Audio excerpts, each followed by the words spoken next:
금년도는 우리가 견고한 기초를 세워가는 그런 한 해로 우리가 꿈과 비전을 품고 여기까지 달려왔습니다.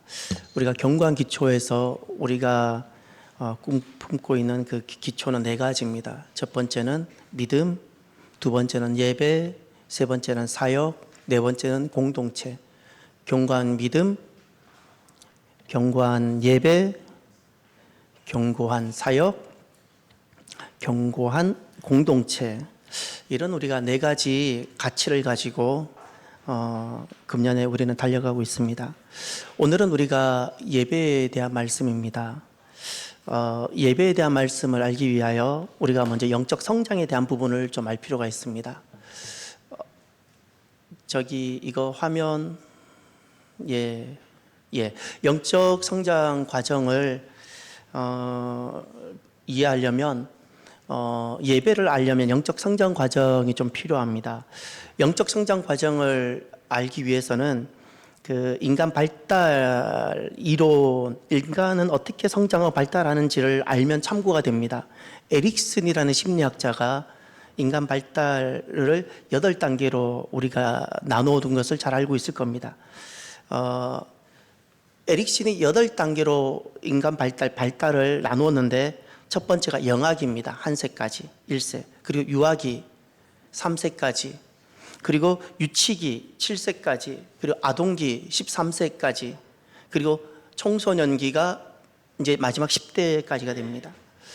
여기까지 에릭슨이 분류한 인간 발달을 보면 5단계가 먼저 나오는데, 가만히 보면 몸이 자라는 성장기라고 말할 수 있습니다. 그 다음 에릭슨은 나머지 3단계를 더 말하는데, 청년기가 있습니다. 20대와 30대, 40이 되기 전까지 20대와 30대를 청년기라고 분류했고, 장년기가 있습니다.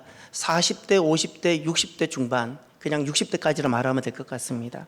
40대, 50대, 60대, 여기를 장년기라고 말을 하고, 그리고 그 이후를 노년기로 그렇게 분류를 하면서, 에릭슨이 분류한 나머지 3단계를 가만히 보니까 여기에서 더 이상 몸이 자라는 시기가 아니라 내면이 완숙해지고 성숙해져가는 성숙기라고 볼 수 있습니다. 그러니 에릭슨에 의한 인간 발달을 가만히 보면 인간은 성장하는 시기가 있고 성숙하는 시기가 있음을 알게 됩니다.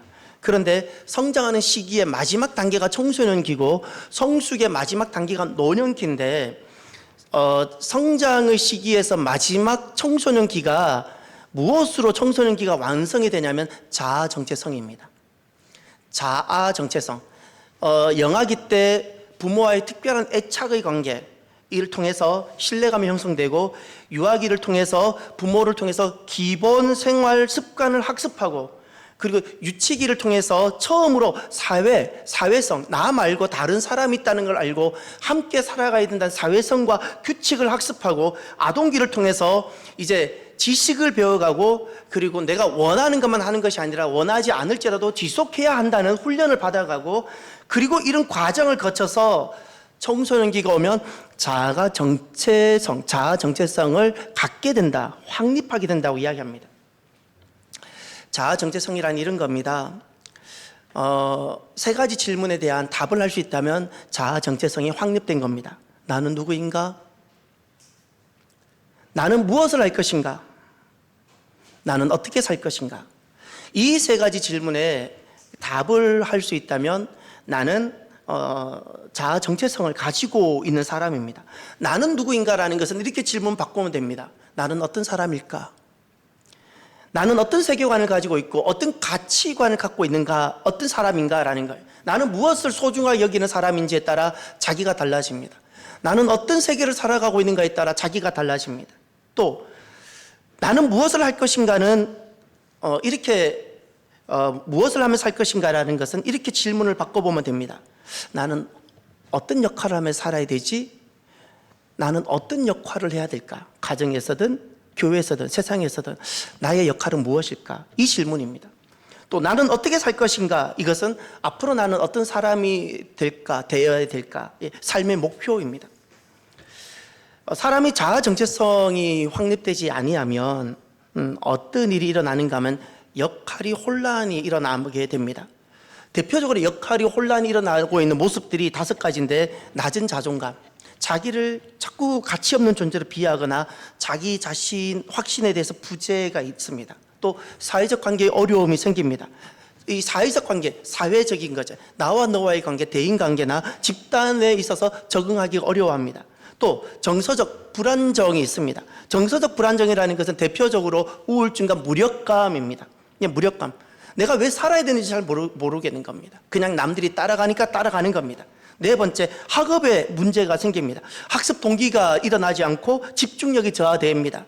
또 이 자아 정체성이 확립되지 아니하면 5번째가 반항적 태도가 일어난다고 합니다. 규칙과 권위에 대해서 반감을 가지고 반항적인 태도를 취하게 된다고 합니다. 이 자아 정체성이 사람이 성장하는 그 성장기의 마지막 단계입니다. 그 다음은 성숙 단계로 넘어가니까. 이 자아 정체성은 그 부모와의 애착, 특별한 애착이 시작입니다. 그것을 통해서 신뢰감이 생기고, 그러면서 부모를 통해서 기본 그 생활 습관이 훈련되어지고, 그리고 그 다음 사회성 훈련, 그 사회성과 규칙을 훈련하고, 그 학교를 통해서 지식을 함양하면서 비로소 자아 정체성이 생긴다는 겁니다. 중요한 건 이겁니다. 10대가 된다고, 청소년기가 된다고 누구나가 자아 정체성이 생겨난다는 것이 아니라는 겁니다. 아니라는 겁니다. 영적 성장도 마찬가지입니다. 영적 성장 과정을 보면 2가지 과정이 있습니다. 성장기가 있고 성숙기가 있습니다. 성장기라는 것은 자기 정체성이 확립되는 겁니다. 성숙기라는 것은 자아가 통합되는 시기입니다. 아까 제가 실은 생략했는데, 에릭슨에 있어서도 그 성숙기에 있는 청년기, 장년기, 노년기도 마지막 고울은 자아가 통합되는 겁니다. 청년기에서 그 가치를 실현하고, 그 직업이나 가정을 통해서 자기 가치를 실현해 보는 삶을 살아가고, 장년기가 되면 어떤 사회적 의의가 있는 그 단어가 뭐였죠? 사회에 기여하는 그런 삶을 살아가고, 이런 삶을 통해서 마지막 노년기가 되면 자아가 통합되는 일이 일어납니다. 자아가 통합될 때 지혜가 생기는 겁니다. 자아가 통합된다는 것은 이런 겁니다. 지나온 모든 삶에 대해서 그 삶을 수용하는 겁니다. 삶은 우여곡절이 많잖아요. 기쁜 일이 있는가 하면 슬픈 일이 있고, 잊어버리고 싶은 일이 있는가 하면 기억하고 싶은 순간이 있고, 성공이 있었으면 실패가 있는데, 이 모든 순간을 내가 다 수용하는 과정이 일어납니다. 이게 수용이 안 되면 어떻게 되냐면 실패와 실수에 대해서 분노감을 갖게 되고, 자기에 대해서 분노, 또 가정에 대한 분노, 세상에 대한 분노, 교회에 대한 분노가 가득하게 되는데, 이 자아가 통합되어지면 이 분노가 다 사라지면서 모든 것이 수용되어지고 가치를 부여하게 되어지고, 마지막 자아 통합이라는 것은 죽음에 대하여서 수용이 일어나게 됩니다. 근데 자아가 통합이 되지 아니하면 절망이 일어나게 됩니다. 지나온 모든 삶에 대해서 후회와 원망이 가득하고, 내가 실수했든 실패했든 그것에 대해서 분노가 가득하게 되고, 죽음에 대한 그 두려움과 공포심이 사로잡게 되는 겁니다. 영적 성장도 똑같습니다. 성장기가 있고 성숙기가 있는데, 그 성장기는 영적으로도 하루아침에 뻥튀기가 되지 않습니다. 모태신앙이라고 저절로 절대 성장하지 않습니다. 성장기의 완성은 자아 정체성, 나는 누구인지, 하나님 앞에서 나는 누구인지를 알게 되는 것이 성장기입니다. 그리고 성숙기로 넘어갑니다. 성숙기로 넘어가면 자아가 영적으로 통합이 됩니다. 그러면 그 성장기는 이런 겁니다. 나는 어떤 사람이지? 나는 어떤 역할을 하며 살아가야 될지? 나는 어떤 사람이 될까? 그래서 주님께서 거듭 반복해서 하신 말씀이 있습니다. 나는 너희의 하나님이 되고 너희는 내 백성이 되리라. 나는 하나님의 백성이라는 이 자아 정체성, 이것이 그냥 교회를 나온다고 되는 것이 아니라 일정한 성장기 과정, 시기가 있습니다. 내가 하나님의 백성이고 내가 하나님의 자녀라는 것은 사형리를 전해서 영접했다고 하루아침에 되는 것이 아닙니다. 이것이 내 안에 인식이 되어지고 지워지지 않는 흔적이 되고, 내가 하나님의 백성이고 내가 하나님의 자녀라는 것이 너무나도 확고부동하고 확신이고 그냥 충만이 되어지고 내 삶으로 되어지기 위해서는 어떤 시기가 필요하냐면 4가지 시기가 필요합니다. 첫 번째가 영적 애착, 신뢰의 시기입니다. 하나님만입니다. 사람이 아니라 하나님입니다. 하나님과 나와의 특별한 깊고도 깊은 애착의 시기가 필요합니다. 그리고 두 번째, 영적 기본생활 학습 시기가 필요합니다. 이게 영적인 겁니다. 영적 기본 학습 생활. 영적인 삶은 어떻게 살아야 되는지 기본 학습이 필요한데, 이것은 무엇으로 가능하면 딱 두 가지입니다. 말씀과 예배입니다. 하나님께서 출애굽 백성들을 이끌어서 시내산에서 1년간 머물게 하면서 딱 두 가지만 말씀하셨습니다. 율법과 성막, 말씀과 예배입니다. 영적인 삶은 딱 두 가지로 가능합니다.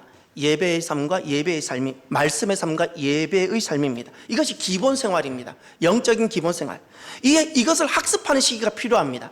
세 번째가 자기 정체성, 영적으로 자기 정체성이 확립되기 위해서는 어떤 시기가 또 필요한가 하면 영적 사회생활 학습하는 시기가 필요합니다.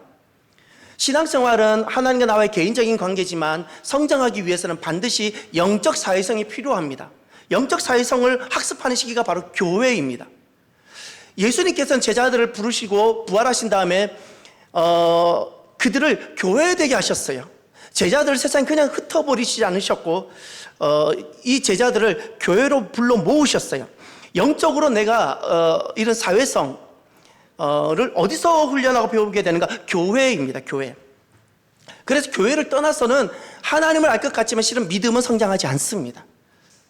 믿음, 교회 안에 있어야 되는 겁니다. 그리고 네 번째, 자기 정체성을 확립하기 위해서는 그저 모태신앙으로 되는 것이 아닙니다.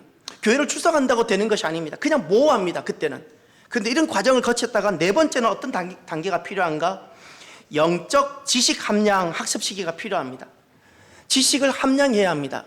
쉽게 말하면 하나님 말씀을 가지고 양육받고 훈련받는 과정이 있어야 하나님 말씀을 내가 배우고 알아야 그리고 내가 누구인지를 알게 되어지는 겁니다. 이런 영적 성장 과정을 통해서 시기를 통해서 비로소 내가 누구인지 자기 정체성을 우리는 분명하며 확고하며 흔들리지 아니하며 견고하게 갖게 되어지는데, 이 영적 성장에 있어서 자기 정체성을 확립하는데 그 첫 번째 단계가 잊지 마십시오. 하나님에 대한 신뢰와 애착의 시기입니다. 하나님에 대한 신뢰와 애착의 시기, 이것을 무엇이라 부르는? 예배라 부르는 겁니다. 예배는 하나님과의 만남이고 하나님과의 특별한 그 관계이며 사람 때문에 이루어지는 것이 아니고 하나님과의 그냥 오로지 하나님과의 만남이 바로 예배인 겁니다. 그래서 영적 성장에 있어서 첫 번째가 바로 예배입니다. 그러면 예배란 무엇일까요? 여러분, 예배가 무엇이라고 생각하십니까? 이 질문을 심각하게 드려야 됩니다. 예배가 무엇일까? 그냥 내가 예배에 참석하면 예배일까? 예. 예배란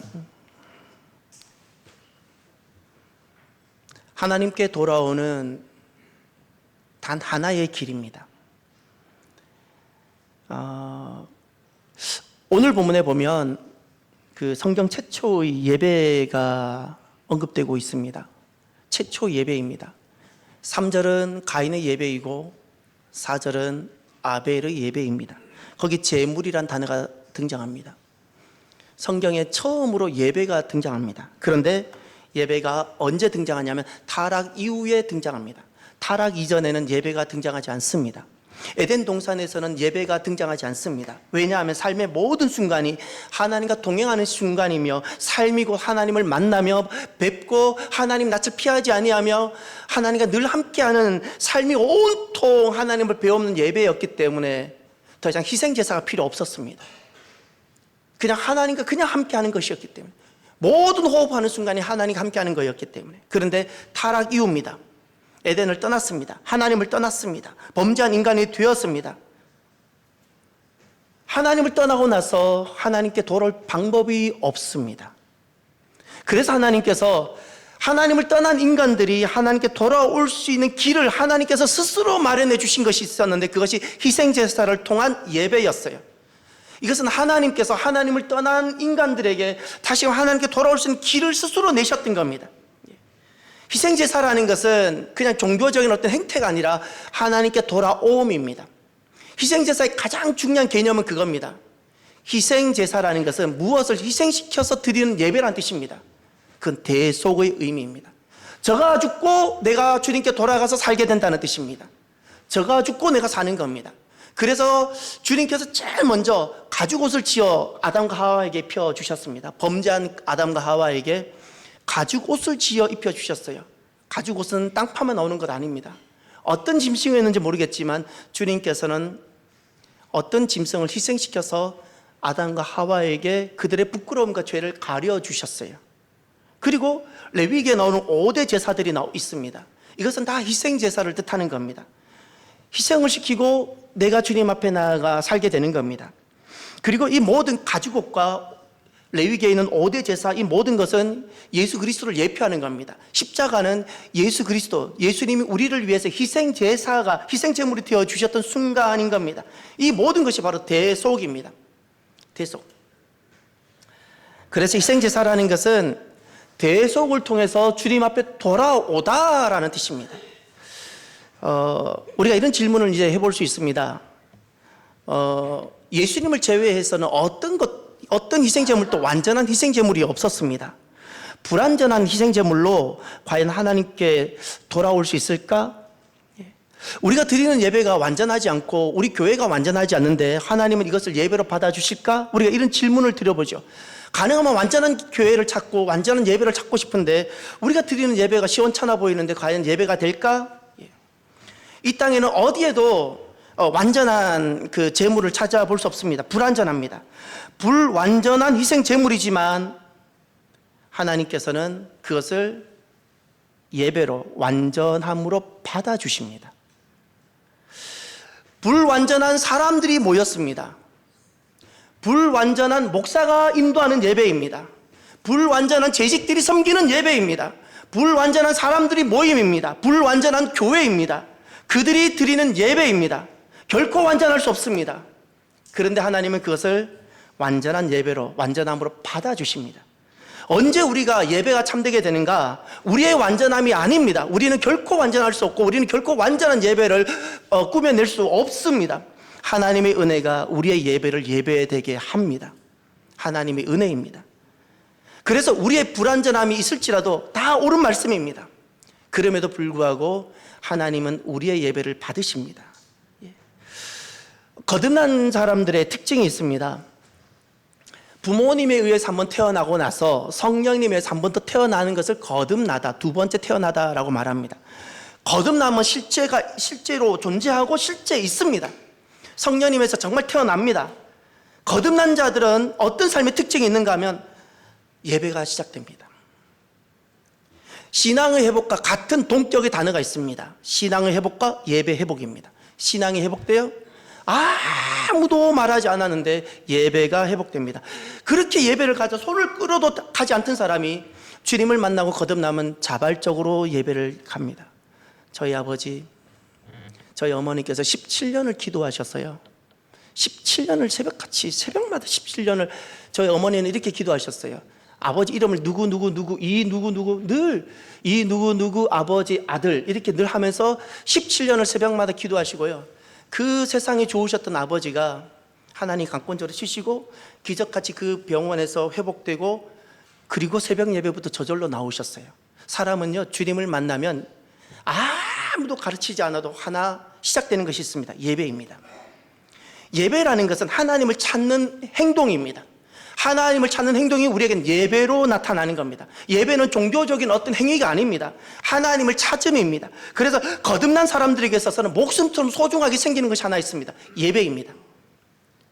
예배는 없을 수 없는 겁니다. 예배가 없다는 것은 하나님을 내 인생에 지운다는 뜻입니다. 그래서 지난날 우리 한국교회가 신사참배가 그 문제가 그렇게 심각했던 이유가 그것은 하나님과의 문제이기 때문에 그렇습니다. 하나님을 내가 섬기느냐 아니냐 이 문제였던 겁니다. 시험 들 때 믿음에서 떠날 때 제일 먼저 일어나는 현상이 예배 상실입니다. 가인은 왜 예배를 실패했을까요? 여러분 성경을 가만히 보면 오늘 본문에서도 가인의 제물, 아벨의 제물을 보면서 하나님은 그 제물을 곧 예배자로 하나님께서 보셨어요. 그 제물을 예배를 드리는 자의 마음과 예배자로 여기셨어요. 그래서 제물은 무엇인가 하면 곧 거울입니다. 예배자의 마음과 예배자의 믿음을 보여주는 거울이 바로 제물인데, 가인의 예배는 왜 실패했을까요? 그에게는 하나님을 찾는 마음이 없었어요. 예배를 드리지만, 동생과 예배를 드리는데 그에게는 하나님을 찾는 마음, 하나님께 돌아오고자 하는 마음이 없었어요. 예배를 드리는데, 겉으로는 희생제사를 드리는데 하나님께 돌아오고자 하는 마음이 없는 겁니다. 하나님께 나오고자 열망이 없어요. 그래서 예배를 실패하는 겁니다. 그래서 사랑하는 성도 여러분, 예배는 하나님께 돌아오는 것이라는 사실을 잊지 마십시오. 거듭난 자는 마치 고향처럼 하나님께 나옵니다. 고향처럼 나옵니다. 그래서 우리가 무엇을 하나 훈련하셔야 되냐면 하나님께 집중하는 훈련을 하셔야 됩니다. 교회는 사람들이 모이는 곳입니다. 눈을 감아도 눈을 떠도 사람만 보입니다. 그런데 이렇게 되셔야 돼요. 사람이 보이나 사람이 보이지 않아야 됩니다. 사람이 보이나 사람이 보이지 않는 것이 하나님께 집중하는 훈련을 통해서입니다. 왜냐하면 사람이 목적이 아니기 때문에. 우린 사람 때문에 주님 앞에 나오는 것 아니에요. 사람 때문에 교회 예배를 드리러 나오는 것이 아닙니다. 우리는 곁에 사람이 있지만 사람을 찾지 않습니다. 사람 찾으려고 나오는 것이 아닙니다.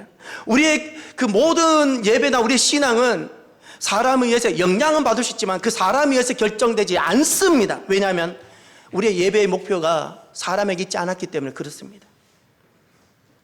그래서 하나님께 집중하는 훈련을 우리가 가져야 하고 가질 필요가 있습니다. 제게는 이렇습니다. 예배는 막 사람과 엉켜 있다가 사람이 있으나 사람이 보이지 않는 하나님이 보이는 그 시간으로 나오는 순간입니다. 이게 예배입니다. 두 번째, 예배란 무엇인가? 하나님을 만나는 감격입니다. 예배는 만남입니다. 하나님을 만나는입니다. 우리가 이런 질문을 하죠. 왜 예배가 있어야 될까? 왜 예배를 드려야 될까? 드라마는 그래도 재미도 있고 스포츠는 그래도 열정이라도 있는데 예배는 우리가 왜 해야 될까? 이런 질문들을 합니다. 그럼 이 질문은 이렇게 질문을 드려봐야 됩니다. 하나님을 떠난 아담의 일행에 있어서 아담의 그 일행들, 그들에게 있어서 예배는 어떤 의미로 다가왔을까? 오늘 본문에 아담의 예배는 등장하지 않습니다. 가인과 아벨이 예배를 드렸다면 아담은 반드시 예배를 드렸을 겁니다. 아담의 그 일행들에게 있어서 예배는 어떤 의미, 어떤 가치였을까? 하나님을 떠난 인간은 하나님을 다시 만나야 살게 되는데 원래 인생은 이렇게 지어졌어요. 인생은 어떤 인생일지라도 잘난 인생이든 못난 인생이든 인생은 하나님을 만나야 비로소 존재하게 됩니다. 그것을 삶이라 불러요. 그것을 삶이라 불러요. 아무리 많은 사람과 잘 어울려도 아무리 많은 물질을 소유해도 그것으로 사람은 존재하지 못합니다. 아무리 사람과 많이 사랑을 해도 그걸로 사람은 존재하지 못합니다. 인생은 하나님을 만나야 하나님과 함께 하나님 안에 있을 때 비로소 존재하게 됩니다. 왜냐하면 하나님은 그렇게 지으셨어요. 하나님 형상을, 하나님을 닮은 자로 지으셔서 하나님과 함께하는 존재로 처음부터 설계를 하셨어요. 그래서 우리는 왜 예배가 있어야 되냐고요? 하나님을 떠난 아담에게 있어서 예배는 어떤 의미였냐고요? 삶의 필수였어요. 삶의 많은 영역 중에 그냥 하나, 16분의 1 이런 것이 아닙니다. 내 모든 삶 중에 있어서도 제일 첫 번째, 모든 삶을 다 통합해서라도 바로 그거 하나, 이것이 바로 예배였어요. 왜냐하면 그 예배가 곧 나를 존재하는 것이기 때문에. 예배가 비로소 나를 살아나게 하는 순간이고, 그렇습니다. 그래서 여러분, 예배는 모든 순서가 하나님과의 만남으로 이루어져 있습니다. 만남입니다. 우리가 하나님께로 나아가서 하나님을 만나는 것이고, 하나님께서 우리에게 오셔서 만남이 이루어지는 것이 예배입니다. 여러분, 이제 주보를 한번 보십시오. 주보는 그냥 형식 없이 만들어진 것이 아니라 이 만남을 기초로 예배가 이루어져 있습니다. 주보 1면을 보면 주일 예배 순서가 있죠. 그 순서에서 여러분이 찾아보십시오. 우리가 하나님을 만나기 위해서 우리가 나아가는 순간이 있고, 하나님께서 우리에게 은혜와 말씀과 복을 주시려고 우리에게 우리를 만나기 위해서 하나님이 오시는 순간이 있어요. 예배는 만남입니다.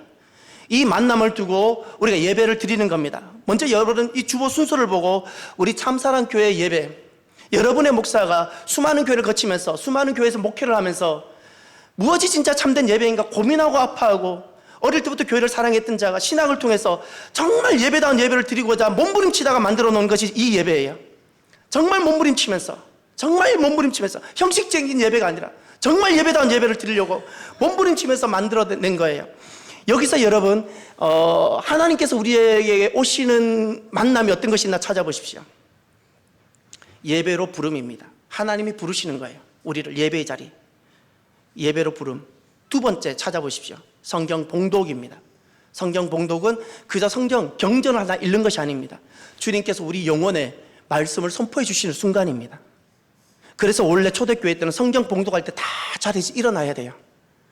다 일어나서 말씀을 들었어요. 세 번째, 말씀 선포. 원래 초대교회 때는 설교 시간에, 말씀 시간에 재미있는 유머나 어떤 심리학 이야기거나 오만 가지 이야기 절대 들어오지 않았어요. 선포된, 읽었던, 두루마리로 된 이사야 말씀 읽었던, 시편 말씀 읽었던, 두루마리로 읽었던 그 말씀을 딱 내려놓고 그 말씀을 하나하나 풀어서 마치 어린아이에게 이 말씀은 이런 거라고 하나하나 풀어서 전했던 강해한 것이 설교였어요. 강해한 것이에요. 설교를 재미로 듣지 마십시오. 영의 양식인 거예요. 재미로 듣는 것이 아니에요. 말씀은 말씀 그대로를 자꾸 들으셔야 돼요. 이 말씀 선포가 주님께서 우리에게 만나기 위하여 오시는 순간이에요. 말씀으로 오시는 거예요. 그리고 마지막 네 번째, 축도가 있어요. 주님께서 우리에게 복을 주시려고 우리에게 오시는 거예요. 이것이 다 주님께서 우리에게 오시는 만남입니다.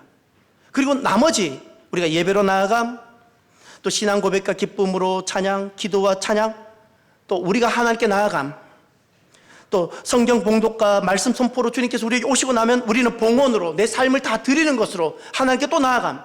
예. 또 우리가 찬양을 마지막 드리면 주님께서 우리에게 복으로 주심.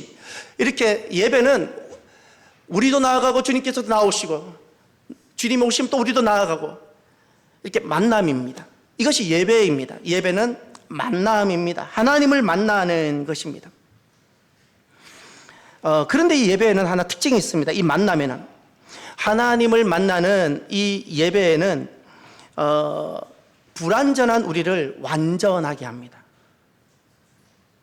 우리 모든 존재는 불완전한데 그 하나님의 만남은 우리를 완전함 되게 합니다. 그래서 여기에 만족이 있게 되는데 그 만족을 히브리어로 샬롬이라 부릅니다.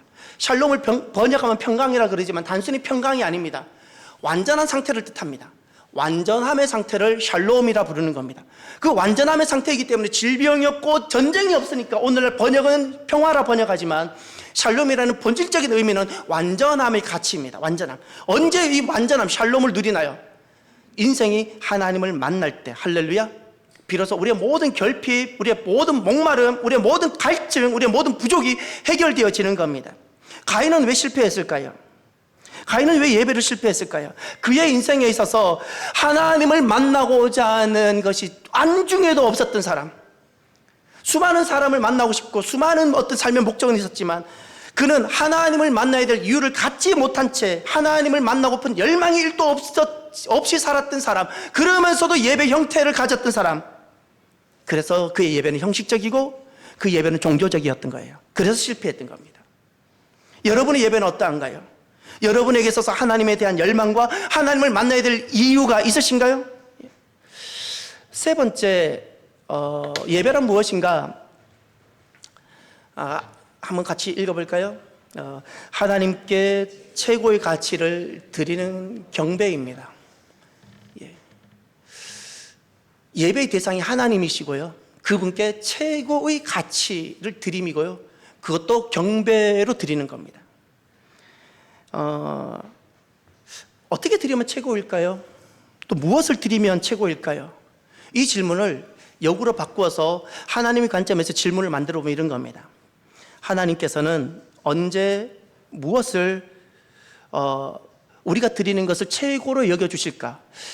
주님은 풍부하시고 완전하신 분이시기 때문에 우리가 드리는 어떤 것도 주님께는 아무것도 아닙니다. 우리가 아무리 최고로 드려도 주님께서는 먼지 하나도 못할 수도 있는 겁니다. 그런데 우리가 드리는 것을 언제 하나님 최고로 여겨주실까? 세 가지가 있습니다. 먼저 오늘 본문을 보십시오. 첫 번째, 그 4절을 보십시오. 아벨의 예배를 보십시오. 가인의 예배는 실패했습니다. 그런데 아벨의 예배를 하나님 받으셨죠. 여기에 아벨의 모습을 가만히 보십시오. 하나님께서 너무 기뻐하시는 것이 있어요. 아벨은 자기도 양의 첫 새끼와 그 기름으로 드렸더니 여호와께서 아벨과 그의 제물은 받으셨으나, 양이라는 것은 정확하게 성경을 보면 양의 때, 양무리를 말합니다. 수많은 양 중에서 첫 새끼, 첫 것을 말합니다. 첫 것, 첫 번째. 언제 하나님은 우리가 드리는 불완전한, 그 하나님께는 이것이 결코 도움도 되지 않는 작은 것을 최고의 가치로 여겨주시는가? 첫 번째로 드릴 때입니다. 첫 번째 것. 예배가 삶의 첫 번째가 되어서 드리는 자 예배. 삶의 많은 것 중에 n분의 1이 아니라, 예배는 n분의 1이 아니라 그냥 시간 났을 때 드리고, 그러나 또 다른 바쁜 일이 있으면 예배는 생략되고, 이렇게 n분의 1이 아니라 예배가 내 인생과 삶의 1번지, 첫 번째일 때, 그것이 최고의 가치로 주님께서 여겨주시는 거예요. 하나님이 내 삶의 첫 번째가 될 때, 그때 이렇게 우선순위를 둘 때 하나님은 그것을 최고의 가치로 받아주십니다. 그리고 또 하나, 언제 하나님은 우리의 예배를 최고의 가치로 드리는 것으로 받아주실까요? 삶의 목적이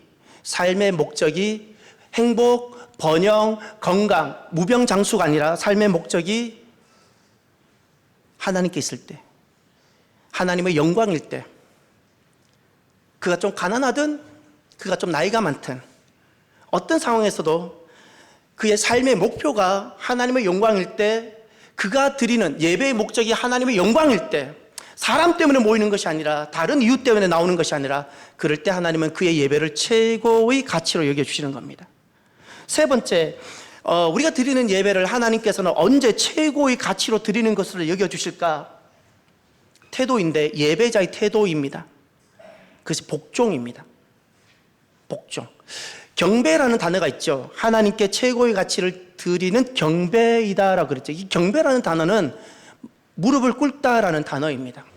오늘날에는 다 의자에 앉아서 우리가 무릎을 꿇지를 못합니다. 제가 자랄 때만 해도 주일학교 때 저희 교회는 절반은 마룻바닥, 절반은 장의자 이렇게 나눠져 있었어요.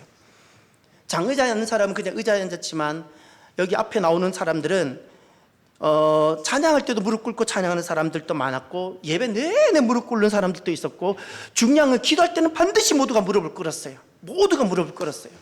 제 기억에 가장 오랫동안 무릎 꿇고 예배하고 했던 것이 2시간이 넘었던 것 같아요. 그 무릎을 꿇는 행위는 이런 겁니다. 우리가 오늘 마음에 무릎을 꿇어야 되는 이유가 그런 겁니다. 이 복종의 의미입니다. 복종. 제가 자주 한 번씩 말씀을 드리죠. 팔짱을 끼고 어떻게 예배가 될까? 팔짱 끼고 절대 예배는 안 됩니다.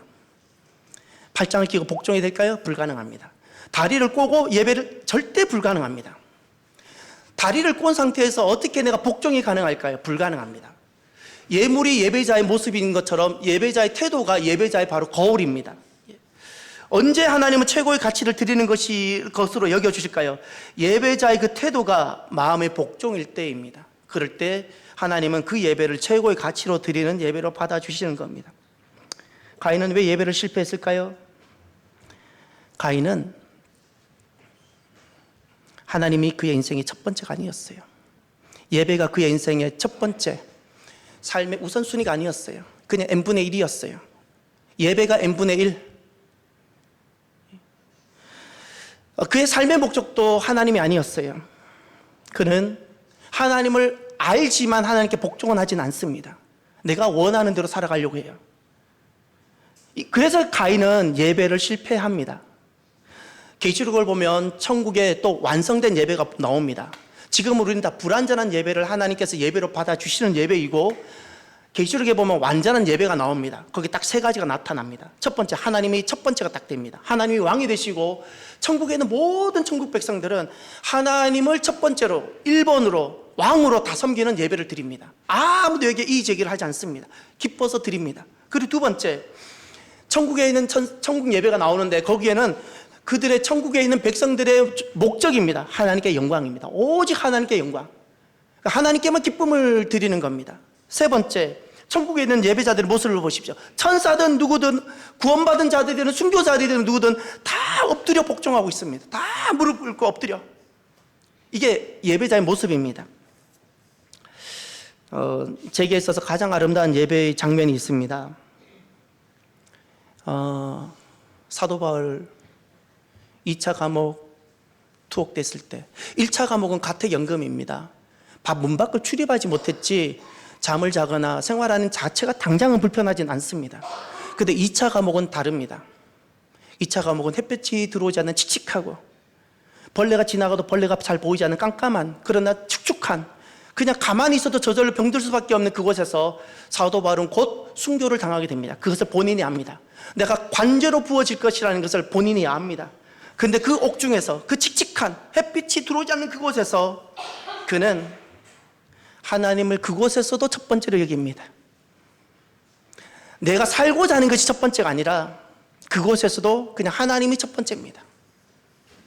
그곳에서도 하나님의 영광이 첫 번째입니다. 내 건강, 탈옥, 추록이 목적이 아닙니다. 그곳에서도 내가 살더라도 아니면 죽더라도 하나님께만 영광이 된다면 나는 괜찮습니다. 이렇게 말합니다. 그리고 그곳에서 그는 아무것도 두려워하지 않고 무릎을 꿇고 주님께 예배합니다. 사도 바울이 디모데후서에서 보여주고 있는 그 옥중에서 삶으로 드린 예배가 제게는 가장 아름다운 예배의 모습으로 보여집니다. 사랑하는 성도 여러분, 거듭난 자의 새로운 삶의 시작이 있습니다. 거듭난 새 삶의 시작이 무엇일까요? 바로 예배입니다. 예배입니다. 거듭나고 나면 우리는 이제 더 이상 하나님 없이는 살 수 없게 되고, 돈은 없어도 살 수 있고 때는 건강이 부족해도 살 수 있지만, 거듭나고 나면 하나님 없이는 살 수 없게 되고 예배 없이는 사는 것이 불가능하게 됩니다. 그래서 우리가 코로나도 단순히 방역 때문에 예배를 드릴까 말까 이 문제가 전혀 거듭난 자에게는 다르게 다가옵니다. 아무리 우리에게 화가 다가올지라도 우리는 예배는 포기할 수 없는 가치이기 때문에 그렇습니다. 예배를 우리는 드리는 겁니다. 왜냐하면 예배가 없다는 것은 곧 하나님 없는 것과 같아지기 때문에 그렇습니다. 그래서 사랑하는 성도 여러분, 저와 여러분이 예배자로 살아갑시다. 예배자여야 됩니다. 참된 예배를 드리는 예배자로 살아가는 저와 여러분이 되기를 바랍니다. 오늘은 말씀을 마무리하면서 완전하신 나의 주 찬양하면서 우리가 오늘 말씀을 가지고 함께 결단하면 좋겠습니다. 완전하신 나의 주를 보면 가사가 이렇습니다. 완전하신 나의 주, 의의 길로 날 인도하소서. 행하신 모든 일 주님의 영광 다 경배합니다. 다 경배한다 그랬죠. 이게 예배입니다. 예배합니다. 찬양합니다. 이것이 다 예배자입니다. 날 다스려 주십시오. 이게 복종입니다. 이 지금 하나하나가 다 예배적 용어입니다. 우리가 이 찬양을 고백하면서 주님, 제가 예배자가 되겠습니다, 이런 마음으로 함께 절단하고 찬양하기를 바랍니다.